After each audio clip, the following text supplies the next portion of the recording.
Basic Brewing Radio is sponsored in part by the American Homebrewers Association. The American Homebrewers Association invites you to choose your own brew venture. Join for 1 year and select a complimentary brewing book from Brewers Publications. Choose from more than 60 titles to match your brewing goals. Visit homebrewersassociation.org/basicbrewing to join the American Homebrewers Association and treat your shelf to a new brewing book. Get offer details at homebrewersassociation.org/basicbrewing. That's homebrewersassociation.org/basicbrewing.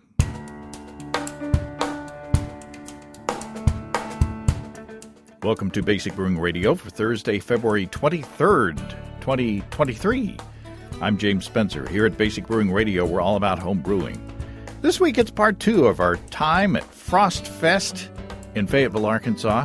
Steve Wilkes and I get to visit with old friends. I get to introduce Steve to one of my favorite regional brewers, and we have some really fun conversations with brewers from outside our area that we might not have had a chance to meet otherwise. It's one of the good things about festivals, one of the many good things. If you want to support us financially, check out patreon.com/basicbrewing, and many thanks to everybody who's helping out in that way.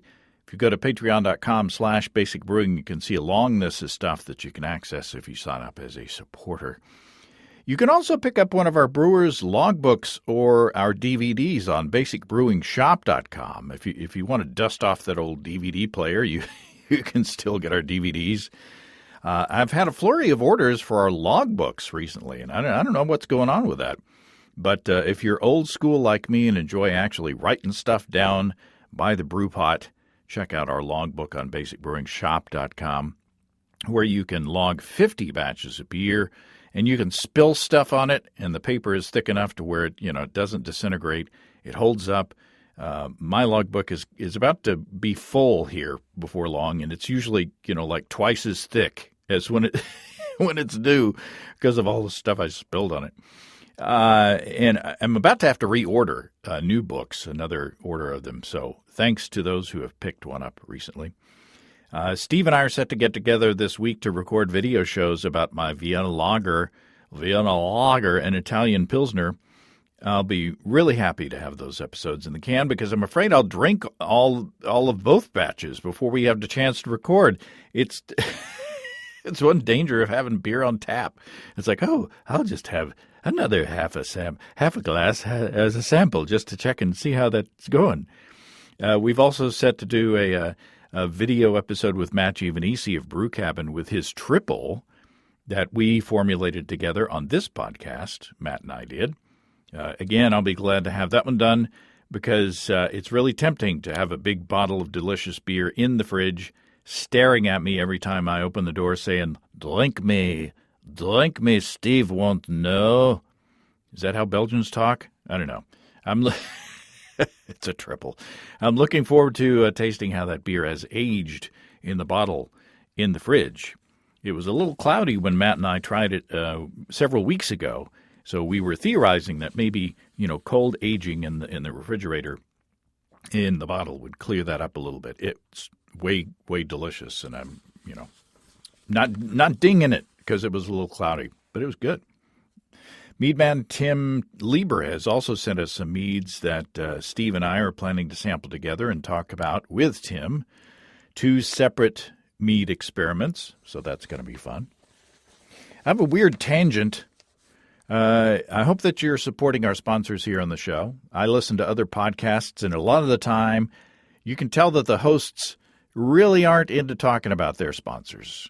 Other times, they're way too into talking about them, and you get a 7-minute commercial about shaving your nether regions. So I've been approached by the Nether Region Shaving Company, and I said, no, thank you. Thanks, but no thanks. So I hope that you, as a listener, appreciate that. I can't imagine. I only accept advertising from good folks with products and services that I can feel good about endorsing, and I have a good partnership with. For instance, our friends and sponsors Desiree and Dave from HighGravityBrew.com.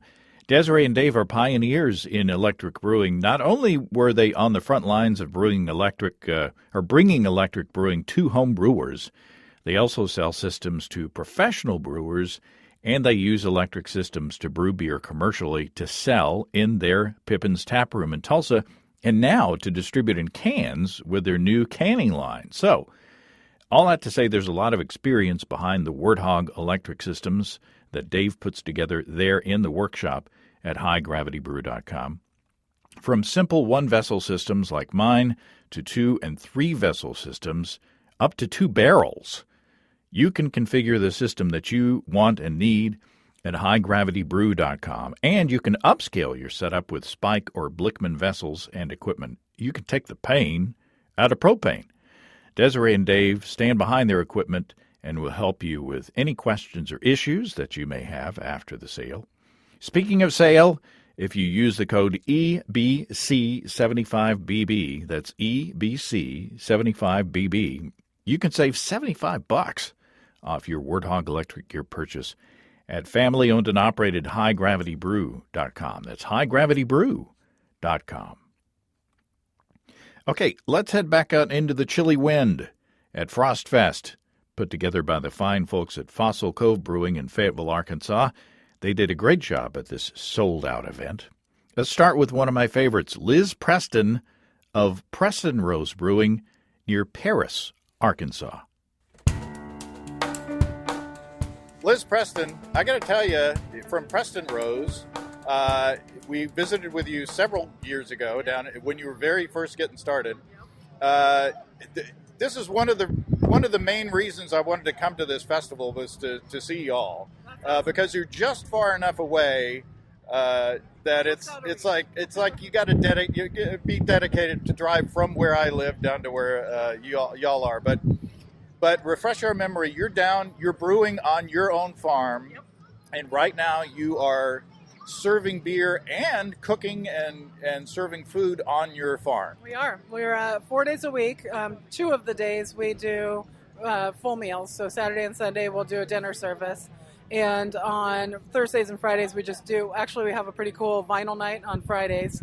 So everybody can bring their vinyl records and listen to those and drink beer. And we've got burgers and low-key stuff, but everything we serve is all either from our farm or local farms, and everything that we brew is 100% craft malt, so it's all grains that we're growing in this country and malted in this country, and all of our hops are sourced in this country as well. We use yeast suppliers that are all small businesses, and so we kind of try to keep that model really close together. Now, we've got a lot of ground to cover, because when I visited with you, you were brewing pretty small, but you've increased capacity on the beer side as well. Yep. We tripled it. We went from 1 barrel to 3, which doesn't sound like a lot, but for our little 18 by 20 building, that's plenty. That's about all you can fit in there. So we went up to a 3-barrel system, so we'll brew 6 barrels at a time if we do a double batch, or 3 at a time if we do a single. We haven't really expanded our footprint much. We're gearing up for our new spot that we're opening on Clarksville. So the production for that and what we're putting off the farm, which is again pretty small, but it keeps all the beer moving, and it's a big growth year for us. We're definitely going to have to live into our new projects. Yeah, and you're moving into a big building. It looks like in Clarksville, Arkansas. Are you still going to be serving at the farm, or are you just going to move everything there? So ultimately, the goal for the farm has always been to become an educational and events venue. And so what we'll do for the first 6 months or a year is it will quiet down to almost nothing. So there'll be maybe a few holiday special events out there, private events, but mostly we'll focus all of our work in Clarksville and just get that restaurant. And there's a general store that we're opening there too, that will feature all Arkansas and regional goods from around everywhere that we supply ourselves with. And it'll be a place for local farmers to sell their wares and people to add value to the things that they grow and make and have a retail outlet for them. So that's going to take a lot of people and time and energy. So we'll focus all of that in Clarksville, like I said, 6 months or a year, then start to work weddings and things like that into farm events. And we'll still have we have a little pint club still, so we'll still invite them out every now and then. But our goal is to get Clarksville running 7 days a week. So it'll be quite an undertaking for the first little while. Yeah, your farm is charming, but it's your house. It's literally You're having people over to your house. We are. We have people over to our house, and it's a double-edged sword. I mean, you never get to go home or leave work. But yeah, it'll be nice to get a little bit of our kind of privacy back. It's been great sharing our place with everybody, though. We've had a lot of fun. Obviously, he has a lot of fun. Preston is your husband. Preston is taking care of the customers here at the booth. What am I drinking? You are drinking our Gnome, which is named after the yeast strain that's in there. It's a lighter tan kind of Belgian Abbey ale, and that's all malt from Troubadour out in Colorado, as is the Blue Centennial. That's a single malt, single hop. It's a malt called Blue, which is somewhere between a pale and a brown malt, and so it makes somewhere between a pale and a brown beer. Single hop with Centennial. Well, the beer is delicious. Thank you. It's just Belgian enough to be to be interesting. Yeah. But super drinkable and just you have such a delicate hand at your you know what you're doing in the brewery. In other words. Thank you. I appreciate that. I try. What do you think of yours, Steve? This Blue Centennial is a lovely beer. It's just nice and light and refreshing, super easy to drink. You can just sit down and enjoy, 3, 4, 5 of these without any problem. Yeah, that's one of our flagships. That's one of the 4 that we make year round. So if you find any of our beers out in town, that'll be one of them. Now, talk about your food. Because if you're a foodie, you need to follow Preston Rose on the social media, because every week, you publish the menus and you publish photos, and it's like, holy cow, like I say, it's just what we need to do is get a room at Mount Magazine and stay there and come and eat and drink with y'all, and then go back to the back on top of the mountain. How far away are you from that magazine? By the main roads, it's about a half an hour, 35 minutes, and you can also take a dirt road most of the way there that cuts a few minutes off. So, but talk about your menu. Our menu changes every week. It's got influences from every imaginable culture. I don't like to get bored and serve the same thing over and over. So it's inspired and influenced by everything from Asian to Indian to barbecue to chicken fried steak. But we try to keep something for everybody around all the time. In our area, it's really hard for vegetarians and vegans to find anything to eat. So we've always got full meal vegan and vegetarian options rather than just little side dishes or replacements. So, a lot of meat and potato people that are strictly meat and potatoes, it's not necessarily maybe their kind of thing, but I encourage everybody to try it. I've converted a few meatheads, over to the dark side, and they come and eat vegetarian now. So well, I'd say if the food is good, the food is good. Right, and that's what we tell everybody. If you don't like it, then that's okay, but try it once. Everything that we serve is sourced locally. Or as locally as possible. There aren't very many cheese companies in the state, so we source a lot of our cheese from surrounding states. But we know all of our meat farmers. We know everybody who grows all the vegetables. We're hoping to really get into being a key part of moving local food and regional food around the state. So that's part of what the general store is going to serve as. It's kind of a hub, because essentially Clarksville is halfway between Fayetteville and Little Rock. So those are the 2 major spots in the state, and it's a great meeting place in the middle, but it's also a great place for a food hub and a place to exchange crops and things that people produce. Well, I hope that you can help Steve and me with the problem. We got empty glasses here. So can we try the third beer? Yeah. So I'm excited that you get to meet Liz, because she is an incredible foodie. You are an incredible foodie. And we need to make a field trip. We just need to go down there. Yeah, I was really excited when I heard that it was only a half-hour drive from that magazine, from the lodge up there, because I see a trip with my wife. Yeah. For a weekend. Yeah. Forget about me. Yeah. Little hot tubs on the porch. Yeah. Oh yeah, those are fun. And they hang glide off of the mountain. One time we went up there and stayed, and they built into the side. That's beautiful. There's a lot of really cool. I don't know if your wives are into yoga or anything, but there's a yoga retreat up there every year. It's a neat place. When I was up there was a guy that I used to work with in Little Rock at Channel 11. He was doing a story on hang gliders up there, and one guy was hang gliding. he had like broken a record. He jumped off of Mount Magazine on his hang glider and wound up in Missouri. Jeez Louise. And he didn't have a heart attack on the way. No, he just kept catching updrafts, and he wound up in Missouri. So tell us about this beer. So the base is an imperial stout. Again, all craft malt. We use 100% craft malt. So anything that you're drinking is always going to be malted with something that's grown here and malted here. So imperial stout base, and then it had some coffee beans and 9 different hot peppers that we grow on the farm during primary fermentation. And then after primary was done, we pureed the muscadines. That we didn't grow very many this last year, so we just wanted something to do with them. And pureed them and stuck them in without washing them or doing anything. So the natural yeast and bacteria and things like that live on the grapes made their way into the beer and soured it a little bit. So we've got a little bit of wild fermentation going at the end. There's so much going on in this beer. Frankenstein. Yeah. It's alive. Yeah. Yeah, it's incredibly complex. There's a lot going on, and the chilies are they're just so subtle, and they're all there.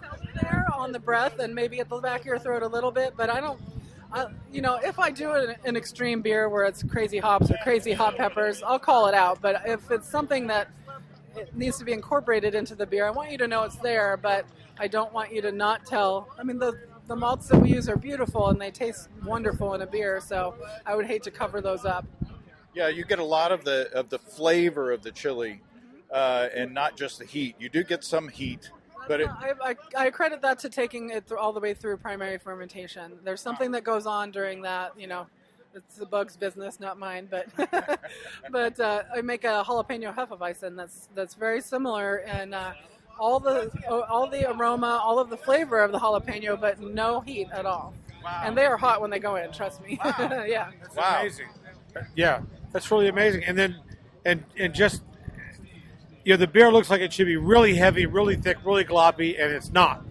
And that's really nice. I mean, I really enjoy this beer mainly for that reason, because then all those flavors get to come forward. They're not covered up with a lot of heavy. Yeah.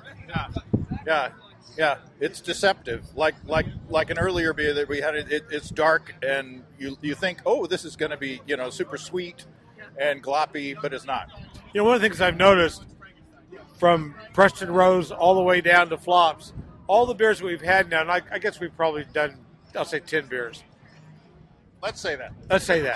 I mean, I don't know, it's 8 to 10. Drinkability has been the common word. The beers we're finding at every booth, every brewery, it's all about being able to drink the beer comfortably, and they're not novelty. Yeah. Beer's food, and you want to consume it. It's so important if you're trying to bring people to your establishment to sit and enjoy themselves and eat and relax for a while. You don't want 18% bang you over the head. Triple IPA. Well, some people do, but something that On you occasion. want another pint of. And something that's drinkable. And if people are driving all the way out to see us, we don't want to load them up with super high gravity beers. We do occasional, kind of out in left field stuff. Frankenstein is not a normal beer, but it's I like with stouts to kind of keep that lightness on the tongue, because it's a lot of people fear stouts and darker beers because they're afraid it's going to be heavy like Guinness and really coat your tongue, and we'll do that when it's appropriate, but I don't necessarily like to make every stout that way. Well, I could stand here and talk to you for the rest of the day, but we got to. What we need to do is make an appointment and come down. Yeah. We do. And When we get closer to Clarksville, come down and I'll show you the new place. oh, that'd be great. Yeah, absolutely. Well, congratulations on all your success, and continue to do so, and continue to put out those posts. Follow Preston Rose on social media. You're pretty active. Yeah, congratulations. You're awesome. Thank you so much. It's good seeing you. Tell me who you are and where you're from. My name is Nolan Brown. I'm with Transparent Brewing Company, and we're based out of Granby, Missouri, so just south of Kansas City. Just south of Kansas City. We know somebody from Kansas City. Yeah, I grew up in Raytown, which is about 5 miles north of y'all. Yeah, absolutely. So I'm from Kansas City originally too. So made my way back home to open a brewery up there. So There's nothing happening with any sports teams from Kansas City, is there?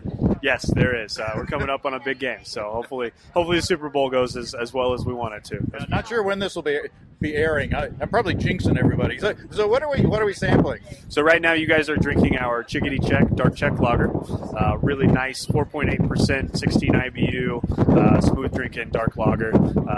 It has all the roasty notes, the nutty notes, but none of that acrid bitterness that you get sometimes out of stouts and darker beers. So it's just really smooth, easy drinker. Yeah, the dark notes come in as you're swallowing. It's very nice and clean, and I'm taking all your notes. Well, it's just a nice beer, and it's just so clean and easy to drink that I could drink a bunch of it. I don't know. So if you're a home brewer, you're talking to home brewers around the world. Talk about the malt bill, talk about your process. What goes into this beer? Yeah, for sure. So, especially with dark check lagers, you want to make sure that you're using a deep bittered malt and a dark malt. So, we're pretty exclusively Barista malts is what we use. So, Black Prince is the big one that we put into it. That's where you're getting that roastiness. But using that deep bittered black malt, it helps to reduce that bitterness on the back end and get rid of that acrid that you would get out of a really heavy dark roast. Obviously with lagers, biggest thing you can do is temp control. So, being able to hold that at that 55.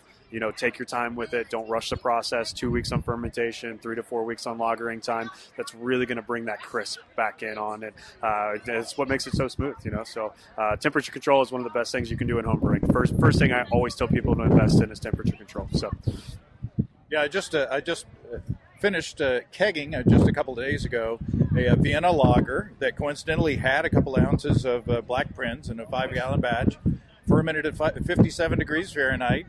And did a diacetyl rest at the end of it. And now it's at 40 degrees in my kegerator. And, I've tasted a couple of samples just to see how the carbonation's going and just to, clear the dregs out of the bottom of the keg. And it's going to be hard to keep out of that. But how hard? Tell me, argue with me to tell me why I shouldn't just drink all that right now. I can't. That's the problem.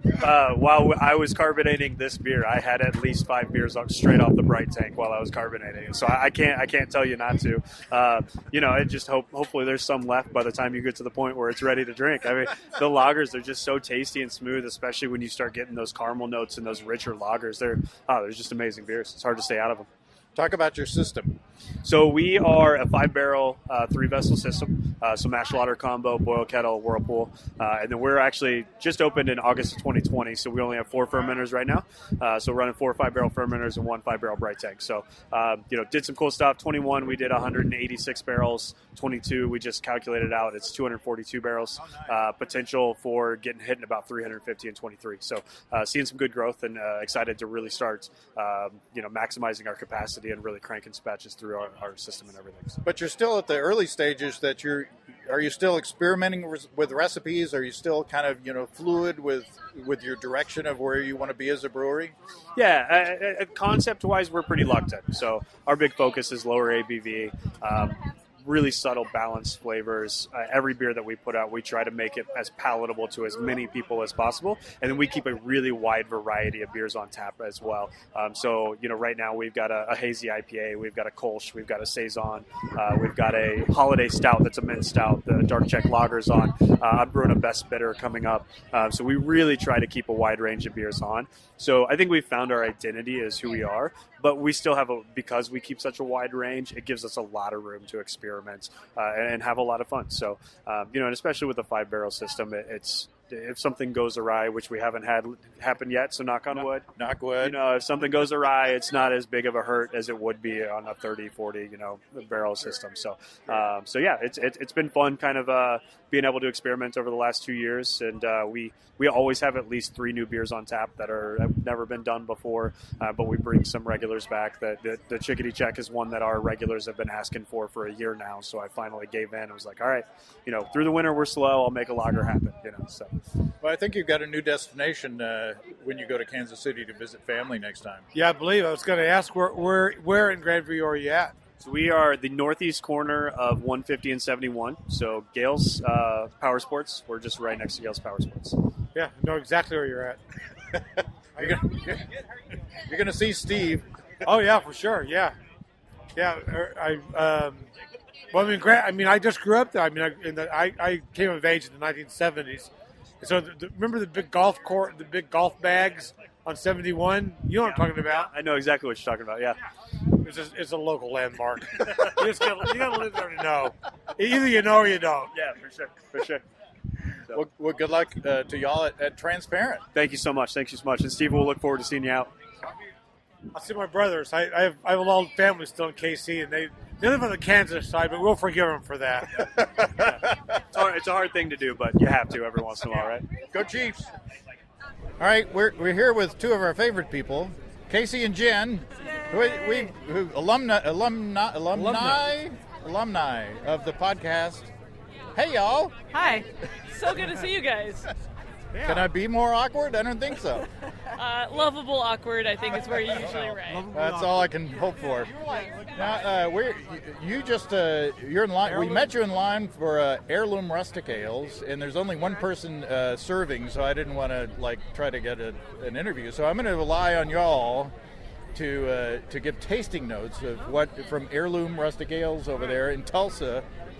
Or the Tulsa area, right? They're in Tulsa. So what do we got here, Jen? So we have a Gosa, which is called Pool Toy, I believe. And then this one is a dark lager called Night Jar.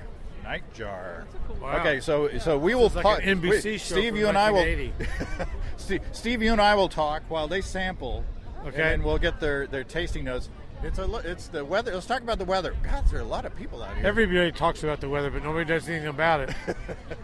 Okay, I heard it. Wow. This is really interesting. So this beer it's very dark when you look at it. Yes. It's extremely light and malty, but still pretty dry, and it's really complex. It's a delicious beer. Wow, it sounds like beers that we had at Preston Rose and at Lost 40. Yeah. And Casey, what do you have? Okay, so I have the Goza. It's light with a hint of kind of a rosy color. It's cloudy. When you first sip it, you get the sour, but there's just a little bit of to me, banana sweetness at the end of it. It's really incredible. I like it a lot. Let's trade. Trades. Yeah, all right.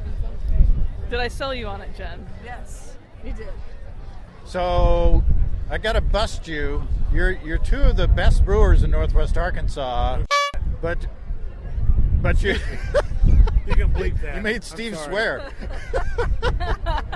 Sorry. But you haven't been brewing lately. That's true. We haven't. We still have all the equipment, but COVID, we like to invite people over, have beers, share with friends, and that was the reason I liked brewing. I liked brewing beer to have people enjoy it, not just the two of us. So it sort of slowed us down. Not that we will ever quit.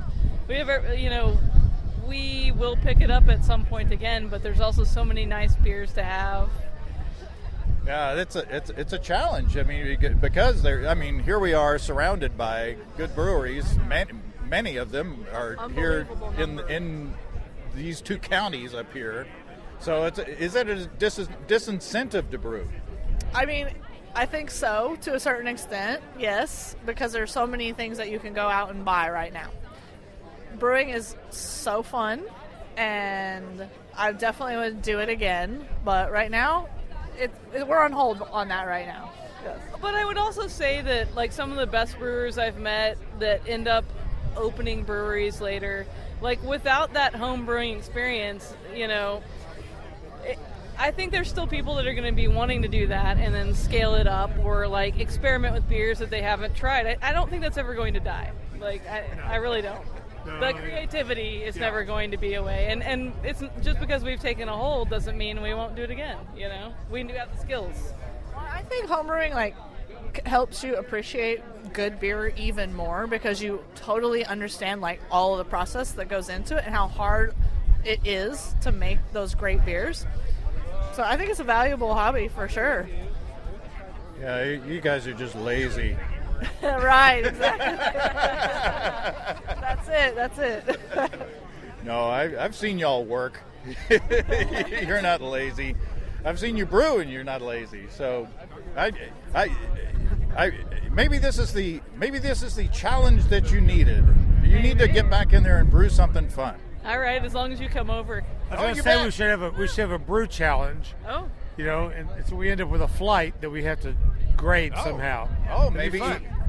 Well, here's a question. Like, if you were going to like start brewing, what would be like a good challenge for you? Like, what beer style, or would you want to attempt to go for?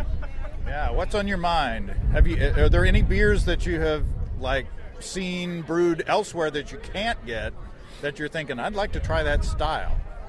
I mean, personally for me, because we were phasing out brewing, I mean, not as Hazy's got hip, but sort of as Hazy's hit like full-on mainstream, and I've never actually made a hazy IPA, which sounds basic. Not on purpose.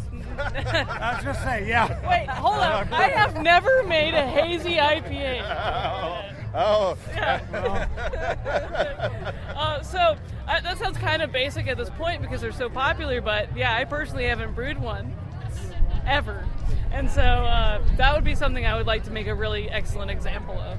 Oh, well, maybe we can work something out. Maybe Basic Brewing Radio could sponsor your brew, and then we go out there and record the brew session. And Sounds like a challenge. yeah, I'm going to make this happen. Y'all need to be brewing, dadgummit. Challenge accepted. Challenge accepted. Lesbian shaking hands. Battle Hazy. All right, we love you guys. Love you guys too. I sent out bottles of beer to Chris Colby and Matt Giovanisi this week. I sent 3 bottles each of my Vienna Lager that Chris and I came up with, and my Italian Pilsner that Matt and I worked on. I hope that they like these beers as much as I do. They've been lagering in the kegerator for about a month, and they're super clean. I brewed both of them with L25 Huga from our friends and sponsors at Imperial Organic Yeast. And even though both beers were around 1050 and fermented at 57 degrees Fahrenheit or 14 C, I didn't use a starter. Those 200 billion cells of Imperial Huga got to work quickly and were actively fermenting by the next morning. Your mileage may vary. Maybe you feel comfortable in making a starter. That's cool. But both were ready for a diacetyl rest on the 3rd day. So I like to say my stir plate is dusty because I don't use it anymore to make starters for moderate gravity 5-gallon batches. And for ales, my airlocks are usually bubbling before bedtime. Cooler lagers are bubbling before breakfast. And there's great news for lager fans from Imperial. More lager stuff coming up. Coming up next month, the seasonal yeast from Imperial is going to be L09 Que Bueno. Warmer weather is coming, and you need to brew up a very clean and drinkable lager, at least one, to celebrate the coming spring. I've used L09 Que Bueno in the past, and it does the job very well. Tasty beers. Ask your local homebrew store to order you some pouches of L09 Que Bueno for your spring lagers, and check out Imperial Yeast at imperialyeast.com. That's imperialyeast.com. All right, tell me who you are and where you're from. My name's Ian Beard. I'm from Stones Throw Brewing in Little Rock, Arkansas. Now, when I lived in Little Rock, when I worked for Channel 11 as a reporter, I lived at 10th and Cumberland. Yes. Which is basically a stone's throw away. Basically a stone's throw, about 2 blocks. Yeah, From exactly. your brewery. Yeah, that's correct. Yeah, we've got a lot of people who live about a stone's throw away. So yeah, it's a good place. So talk about your brewery. Yeah, so we opened our doors in 2013. So we were kind of on the front end of the craft brew wave in Little Rock. Only Vino's and Diamond Bear were around before. So we're celebrating our 10th anniversary this year, and we've had some big things this year. We just started statewide distribution. We had always been self-distributed just in Central Arkansas, but now we're statewide with C&M, we're just chugging along, making some beer and having a good time. What are we drinking here? So this is D. Embry Superior Quality Porter. This is a early 19th century American-style porter, coupled together from some original recipes, and it's meant to represent the beer that Davis Embry was brewing at the Cincinnati Brewery in the 18 teens and 20s. So that was the first major brewery outside of the original 13 colonies. It opened up in 1811, and they were making probably 4,000 or 5,000 barrels a year, and shipping them down the Ohio and Mississippi rivers. So we call this D. Embry Superior Quality Porter because that's taken from an ad from an 1814 Natchez newspaper where this place had bought 250 barrels on consignment that they were selling off. 150 barrels is a lot of barrels today. It's a lot for a store to buy off a riverboat. And so this lets us kind of connect with the early brewing history and what was then the Western United States. It's kind of, we call it the Midwest now, but this was the kind of beer that you could find in markets all down the Mississippi River. This is very nice. Yeah. It's not. Of course, my palate's probably wrecked by now, but it's a little cold out here. Yeah. But it's not as roasty, say, Right. as an English porter. Right. It's super drinkable. Yeah. Oh, yeah. It's a tiny bit fruity from the yeast, probably. Probably. But I think it's way good. What do you think?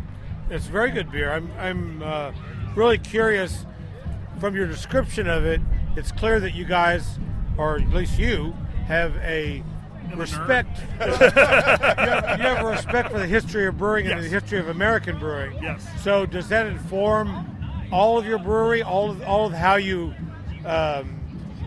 decide to brew a beer or brew a recipe? It certainly influences it.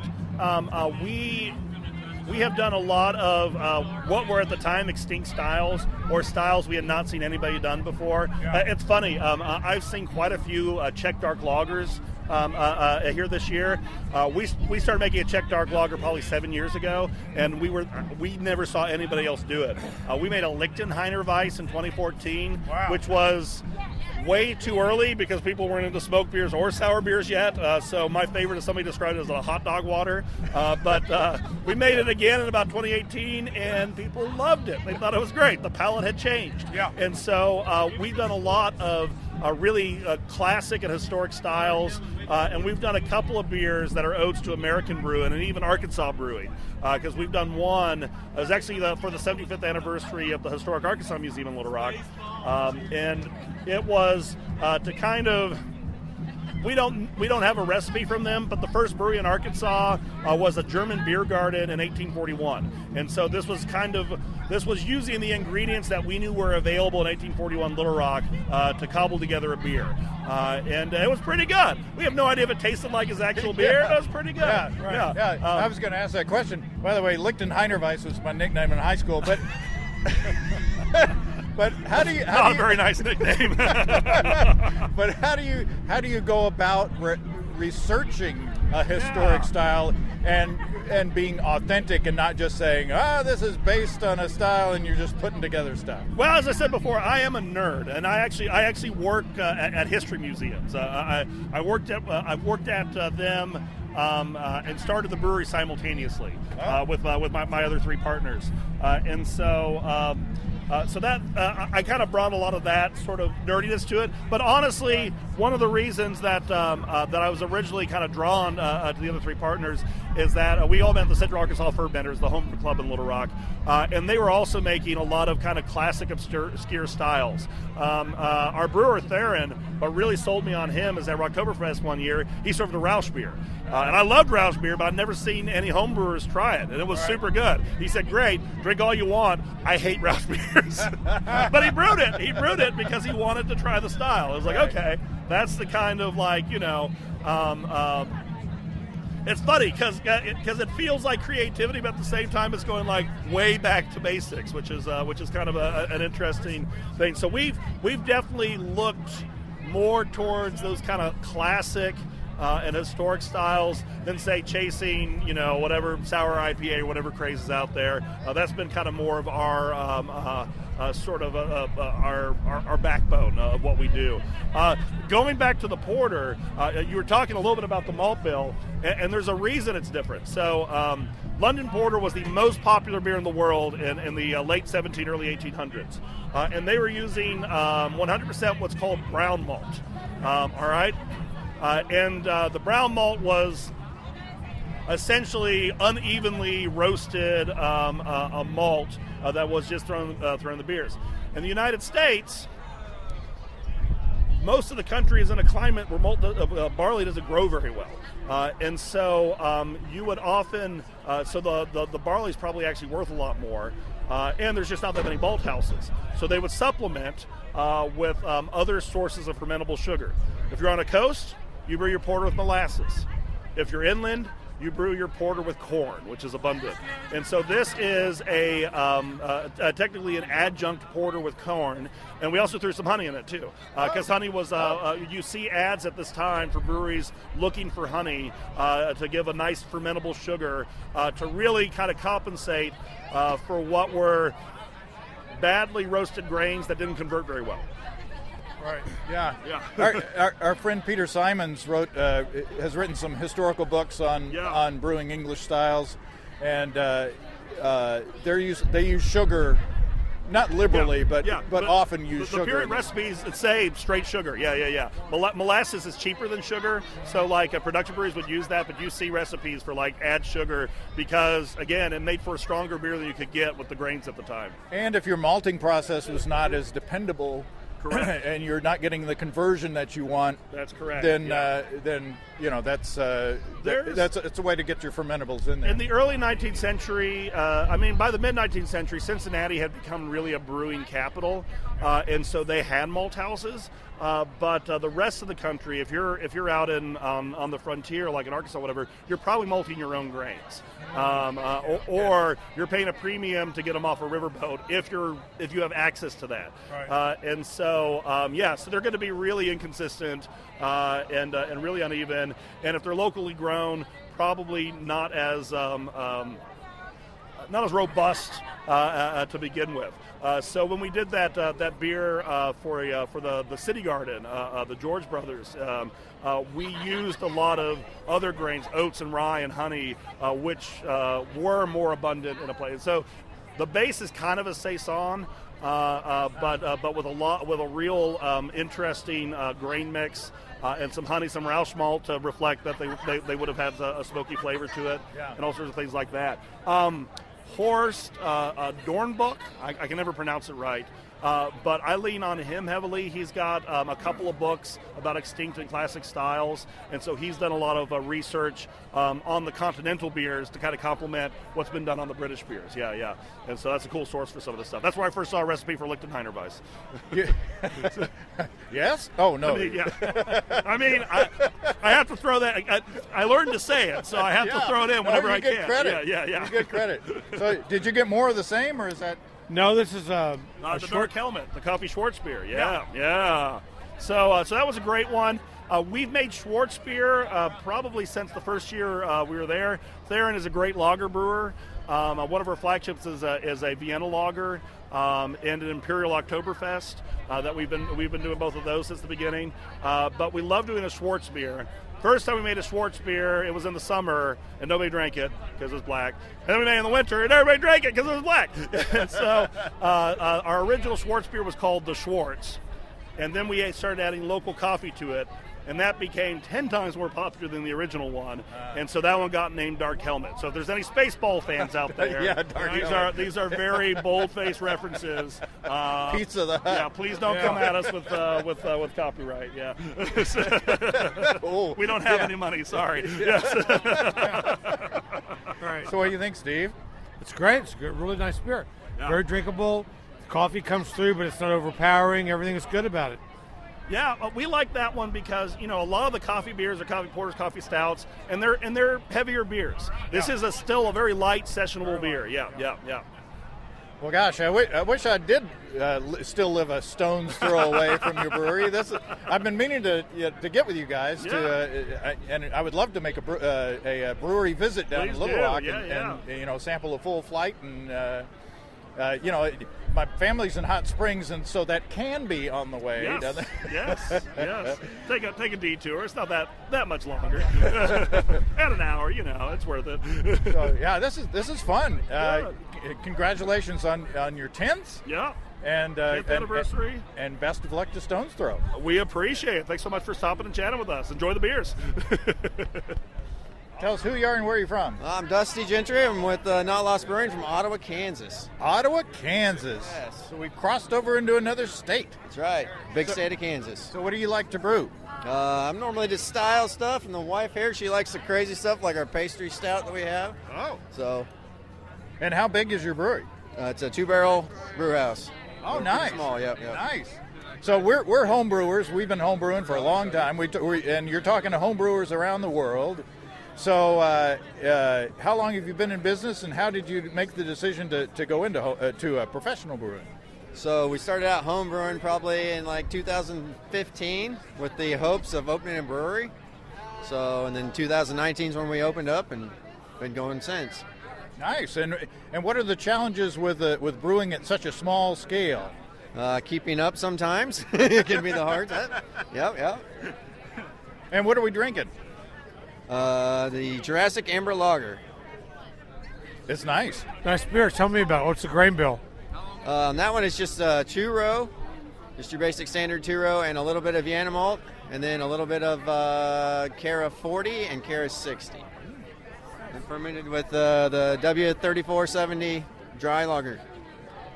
And what do you think are the keys to having the best lager? I mean, what's your temperature strategy and if you're talking to home brewers again, so when I got into home brewing, lagering it seemed like a lot more intimidating than it is nowadays. Not at all. I do a quick lager on mine.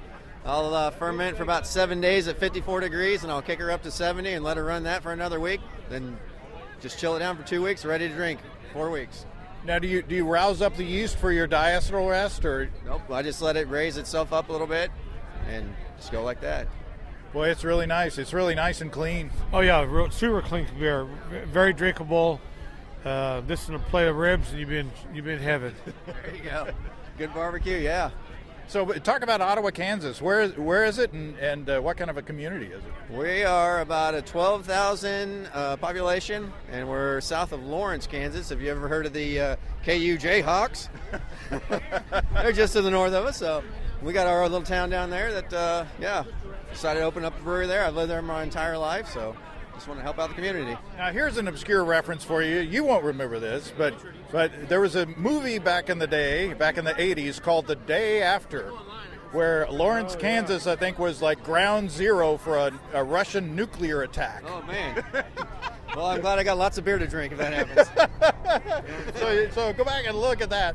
But so talk about your business strategy. I mean, you got to have a good business strategy if you want to keep brewing the beer. Yep. So, with such a small output, but you also live in a small community. So talk about how all that works. It's just a matter of making good products and taking care of your customers and stuff. So making friendships, which we definitely have done that. That's probably the best part of the whole business, really, is just meeting everybody, the brewers we meet. I mean, yeah, that's what it's all about. So have you become kind of a social center of your town, or? Oh yeah, definitely. Yep. You got people to come in every day we're open. They'll come in there, hang out with their friends. Just. Well, you're living the dream. Yeah. Absolutely. Well, if all your beers are as good as this one, you're on the right track. Good. Congratulations, and best of luck to Not Lost in Ottawa, Kansas. Thank you very much. Cheers, guys. So cool, literally. The weather wasn't as cold as it was the other time that Steve and I went to Frost Fest. We had a great time. Such a wide variety of breweries at Frost Fest, and we didn't have a bad beer in the bunch.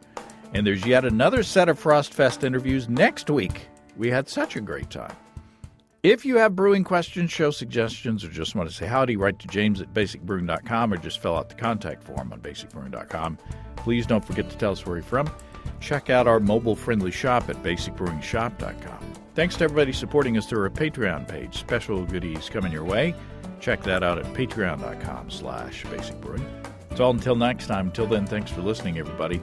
Production help for Basic Brewing Radio, and our website is provided by Kelly Dodson. Basic Brewing Radio is a production of Active Voicing. We'll talk to you next time, everybody. In the meantime, stay well and stay tuned. So long.